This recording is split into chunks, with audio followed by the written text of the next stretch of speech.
Hello everyone. I know I haven't recorded in probably 10 months or so. But yeah, welcome back. We're doing history now because I was bored. Disclaimer, I will be definitely pronouncing a lot of these names wrong, so you have been forewarned. So the other day I was in class playing a game called Front Wars. I don't know if you guys have heard of it. But anyways, in the game there are bots, and I saw one called the Achaemenid Empire, and I was bored, so I decided to search it up the other day. So the Achaemenid Empire was founded in 550 BC by Cyrus the Great and ended in about 330 BC, lasting around 220 years. It all started when Cyrus the Great rebelled against the Median Empire. During the rebellion, he took the city of Ecbatana, the capital of the Median Empire. When he had full control of the city, he made himself the successor of the previous leader. When he did take over the Median Empire, he also took on the territorial conflicts with Lydia and the Neo-Babylonian Empire, also known as the Chaldean Empire.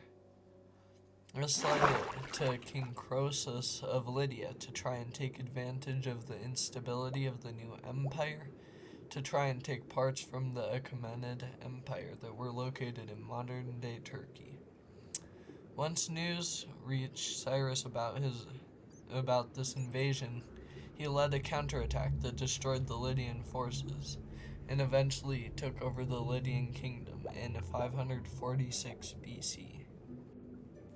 After taking over the Lydian kingdom, he left a Lydian named Pactyes to collect tribute from the Lydians, but Pactyes tried to rebel after Cyrus left. Cyrus did not return, but he sent a Median general named Mazares to deal with the rebellion. He captured Pactyes and started taking and subjugating the Lydian cities that had rebelled, until his death while taking over one of these rebelling cities, and he was replaced by Harpagus. In total, the subjugation of Lydia took about 4 years. The next kingdom that had hostilities with the Achaemenids was the Neo-Babylonian Empire. Cyrus won a battle at the city of Gopis, then took the city of Sippar with no fight, and then captured Babylon on October 12th, where the Babylonian king was taken prisoner. Once Cyrus finished taking the city, he displayed himself in propaganda as restoring divine order that the Babylonian king had disrupted. Nothing like conquering an empire and calling their king a divine disruptor. One thing that Cyrus the Great was credited with was treating Jewish people well that were being held as prisoners of the Babylonian Empire. In 530 BC, Cyrus died and was succeeded by Cambyses II, his eldest son, while his younger son received parts of Central Asia. By 525 BC, Cambyses had subjugated Phoenicia and Cyprus and created the first Persian navy. In 526 BC, the pharaoh Amasis II died and was succeeded by Psamtik III, leading the Egyptian allies of the Persians to defect. Psamtik positioned his army at Pelusium in the Nile River's delta. The Persians did not care that he was there and defeated them and walked right through. This led Psamtik III to flee to Memphis, the capital of Lower Egypt. At Memphis, the Persians battled and took Psamtik III prisoner. Later on, Psamtik III tried to revolt, and when that failed, he sent himself to a tomb. Cambyses antagonized the Egyptians and their gods, and supposedly went insane, leading him to kill his brother, his wife, and the former king of Lydia.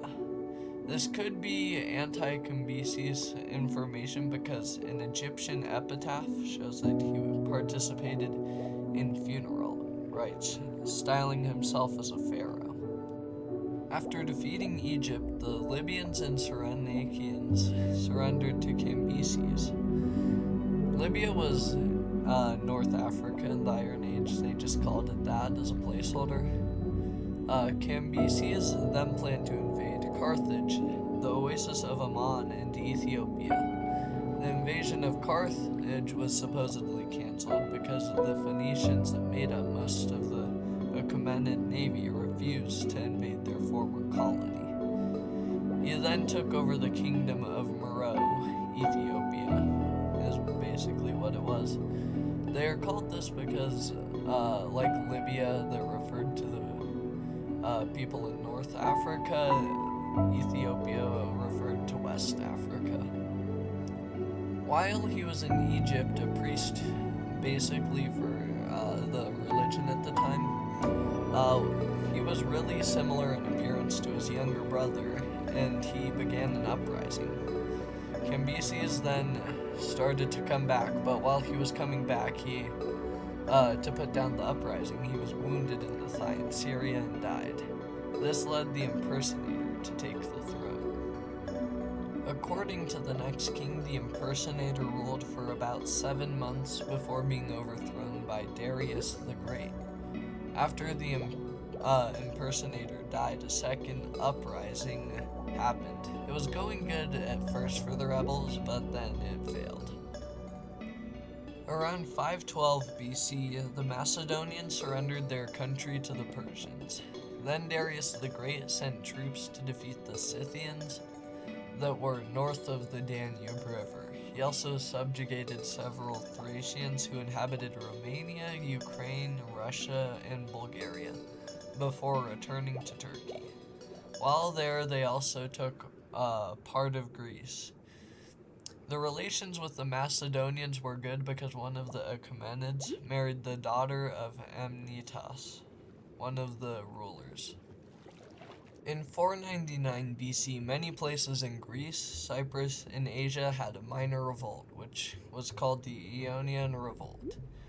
These revolts lasted to 493 BC. This was the first big major conflict in the Greco-Persian Wars. This led Darius the Great to start an invasion to take back the Balkans and conquer the rest of Greece. This would not fully succeed because while they did take back the Balkan lands, they lost to the Athenians at the Battle of Marathon. This is the battle where that one guy ran 25 miles to tell Athens that they won against the Persians before falling over and dying. Then, before Darius the Great could start a new invasion, he also died.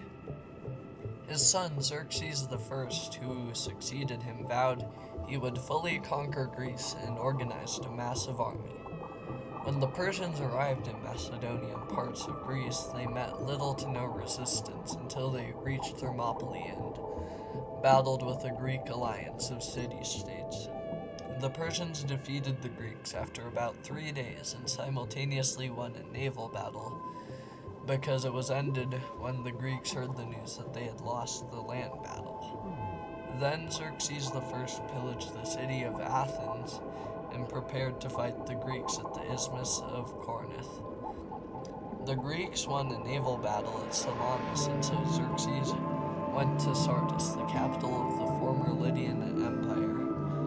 The land troops he left retook Athens, but were destroyed at the Battle of Plataea. After Xerxes was assassinated, his oldest surviving son, Artaxerxes I, became king. Under Artaxerxes' control, the fighting stopped in about 468 BC. And here is right about where things start to get a bit crazy. Artaxerxes I passed away at the city of Susa and was taken to his tomb that was already being constructed while he was still alive. This was pretty normal back then for the rulers. His first and only legitimate son for the throne, Xerxes II, succeeded him. Then, only a few days into his rule, he was assassinated on orders given by his illegitimate brother, Sagodanius. He reigned for about 6 months and 2 weeks before being captured by his half-brother Ochus. And I kid you not, Ochus promised Sagondius that he would not die by sword, poison, or hunger. So he literally executed him by suffocating him to death in ash. After executing his brother, Ochus took the royal name of Darius II. In 404 BC, Darius died in Babylon, which led to an Egyptian rebel to try and make ancient Egypt free again. On his deathbed, Darius II's wife begged him to put Cyrus the Younger, the second eldest son, in charge. Darius II did not do this and left the throne to Artaxerxes II.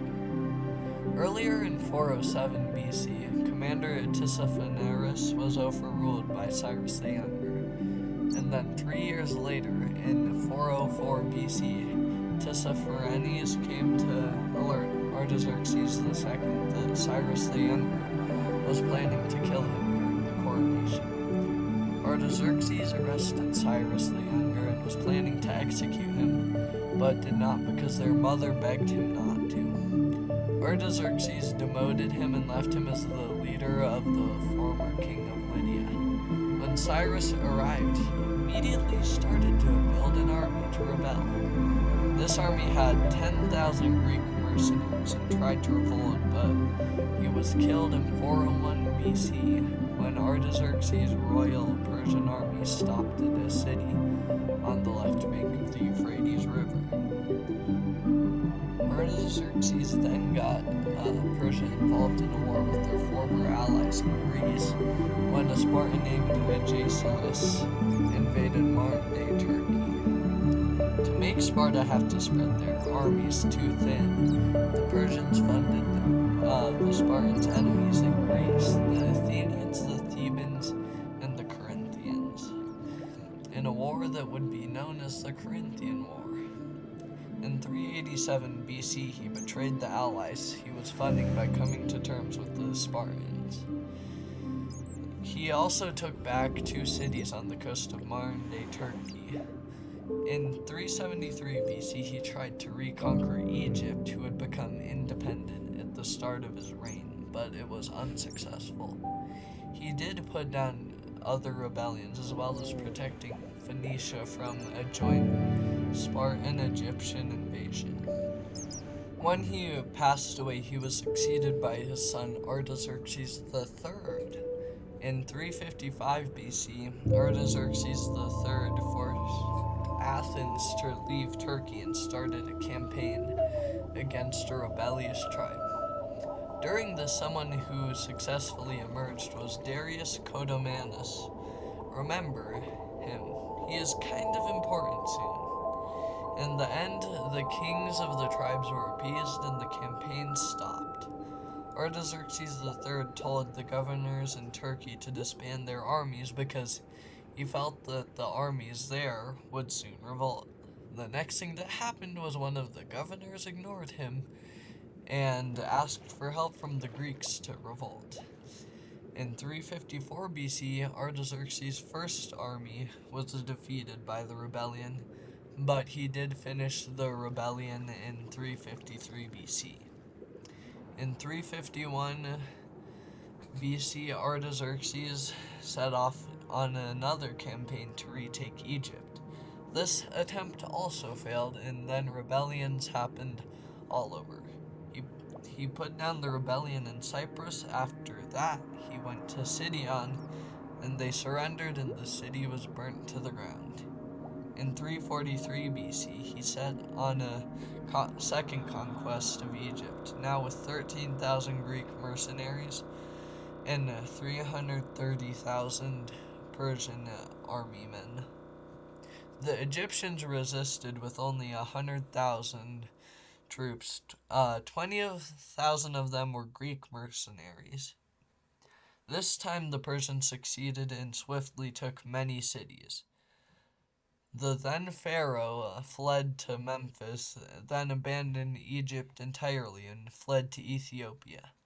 Following this, the entirety of Egypt surrendered to him. He then returned to Persia and put down a few rebellions. Then in 338 BC, he was poisoned by a person named Bagoas. Artaxerxes III was succeeded by Artaxerxes IV, who was also poisoned by Bagoas. He supposedly also poisoned all of Artaxerxes IV's kids and many other princes. Then he put Darius Codomanus in charge, aka Darius III. I told you to remember him, did you? Darius III then forced Bagoas to drink poison so that there would be no more people in the empire getting poisoned. While subduing Egypt, a certain Alexander would start an invasion into the empire in Turkey. That Alexander was Alexander III of Macedon, or more commonly known as Alexander the Great. Alexander the Great took many major cities and eventually stopped at the tomb of Cyrus the Great, the founder of the Achaemenid Empire. He found out that in the chaos of his invasion, the tomb had been looted and the luxuries stolen. So he had it repaired before heading to Ecbatana to find Darius III. When at Ecbatana, the governor of Bactria killed Darius and said he was Artaxerxes V before fleeing to Central Asia. Alexander, being an honorable person, found the body of Darius III and gave him an honorable funeral. Artaxerxes V was found and executed, ending the Achaemenid Empire. Okay, that's the end of the video. Goodbye. Don't forget to hydrate or dihydrate.